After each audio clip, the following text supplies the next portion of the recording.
Éric Faye est écrivain et passionné par l'Asie. Il est l'auteur de Nagasaki, grand prix du roman de l'Académie française en 2010 et traduit dans une vingtaine de langues. Son dernier roman, Éclipse japonaise, traite d'enlèvements de civils perpétrés au Japon par la Corée du Nord. Le point de départ du roman, ça a été ces volatilisations pendant longtemps inexpliquées. J'ai suivi toutes les informations depuis le début des années 2000, quand l'affaire de ces évaporations, comme on dit au Japon, a été lentement élucidée et où on s'est aperçu qu'il ne s'agissait pas de disparition volontaire, mais d'enlèvement, et d'enlèvement mené par une puissance particulière, par la Corée du Nord, qui avait besoin de prendre des kidams sur les côtes japonaises afin de les avoir à disposition en Corée du Nord pour former des espions nord-coréens à se faire passer eux-mêmes pour de parfaits Japonais.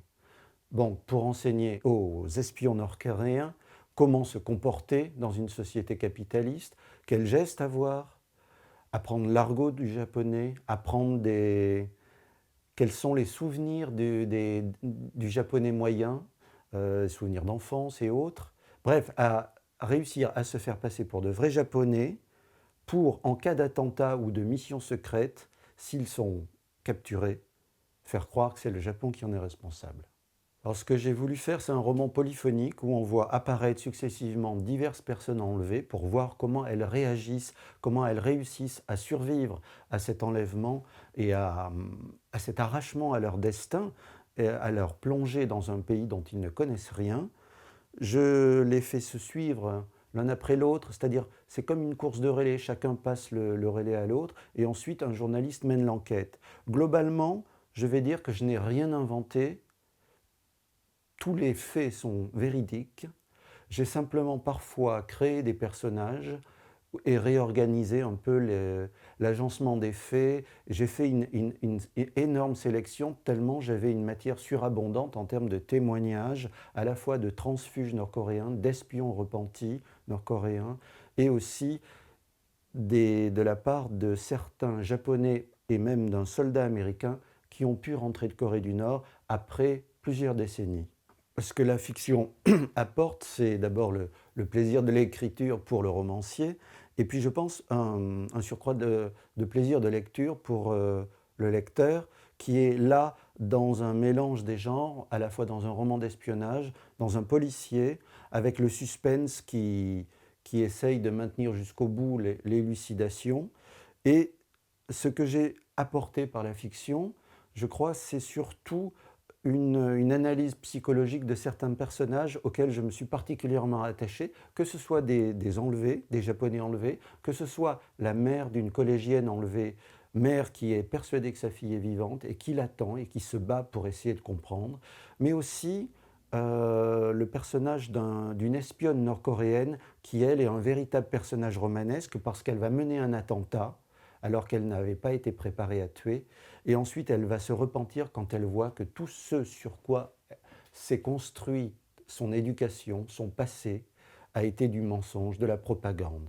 Ils étaient ligotés par eux-mêmes, c'est-à-dire par l'espoir, un jour, de réussir à rentrer, de tenir bon et de pouvoir retourner au Japon, qu'il devait y avoir toujours cet espoir-là. Et pour certains, ça a été le cas au bout de 25 ans. D'autres ont fini par abdiquer en se suicidant. Il y a eu plusieurs morts inexpliquées. La Corée du Nord a dit au Japon qu'il y avait eu des morts par intoxication par le gaz ou dans des accidents de voiture, ce qui dans un pays où il n'y a presque aucun véhicule est assez charmant comme explication. Il y a quand même beaucoup de cas d'enlèvement inexpliqués. Il y a eu des dizaines, voire des centaines de Japonais, sans parler des Sud-Coréens, qui ont été kidnappés par la Corée du Nord. Et on ne peut pas savoir s'il n'y a pas eu des cas de révolte. Mais de toute façon, dans ce genre de pays, on s'aperçoit très vite que toute forme de résistance est inutile. Il vaut mieux essayer de composer, de jouer, de trouver un compromis. Ces enlèvements se sont raréfiés, mais ils existent encore. Il y a quelques jours, on s'est aperçu qu'un étudiant américain porté disparu dans le sud de la Chine en 2004 et qu'on l'a présumé mort, était en fait un professeur d'anglais personnel de Kim Jong-un, qui est l'actuel dirigeant de la Corée du Nord.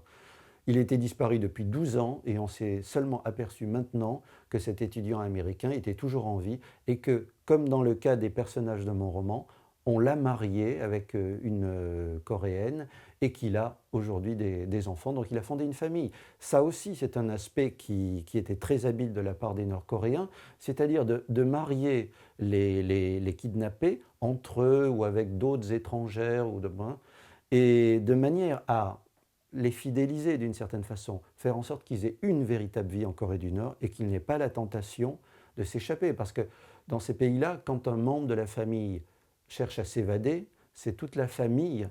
Il y a une sorte de culpabilité par association, culpabilité collective, qui fait que toute la famille est envoyée dans des camps. Donc ça, évidemment, dès qu'on aime quelqu'un, on ne le lui souhaite pas. J'ai vécu au Japon. Au total, j'ai passé autour de 7-8 mois au Japon, en plusieurs séjours.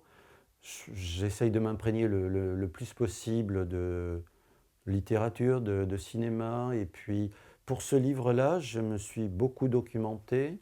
J'ai étudié beaucoup les témoignages des différentes personnes qui ont été les témoins ou les protagonistes de cette affaire d'enlèvement. Et puis, je pense qu'il y a quelque chose d'universel. Toutes les affaires de kidnapping étaient intéressantes, pouvaient nourrir mon intrigue.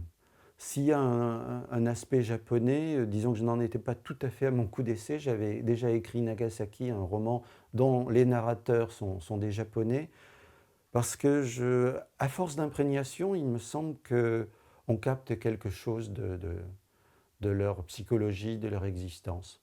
D'autre part, je me suis beaucoup renseigné en posant des questions à des amis japonais ou coréens qui m'ont très bien répondu chaque fois que je leur demandais leur réaction à telle situation ou des petits détails sur leur japonité, sur leur identité nationale, comme on dit. Qu'est-ce qui faisait leur japonité pour pouvoir avoir des matériaux à glisser dans ce roman. Parmi les 5 Japonais qui sont rentrés de Corée du Nord 25 ans après avoir été kidnappés, je n'en ai rencontré aucun dans la mesure où chacun avait beaucoup de pudeur et de réticence à s'exprimer. Mais ils ont témoigné dans la presse. Et d'autre part, j'ai pu rencontrer un Américain qui avait été porté disparu entre les deux Corées et qui, lui, avait déserté en 1966 et a passé près de 40 ans en Corée du Nord avant de pouvoir revenir au Japon parce qu'il était marié à une Japonaise elle-même kidnappée 25 ans plus tôt. Et il m'a parlé de leur vie, il m'a parlé de sa femme, qu'il n'a pas voulu me présenter puisqu'elle était japonaise et voulait rester en retrait.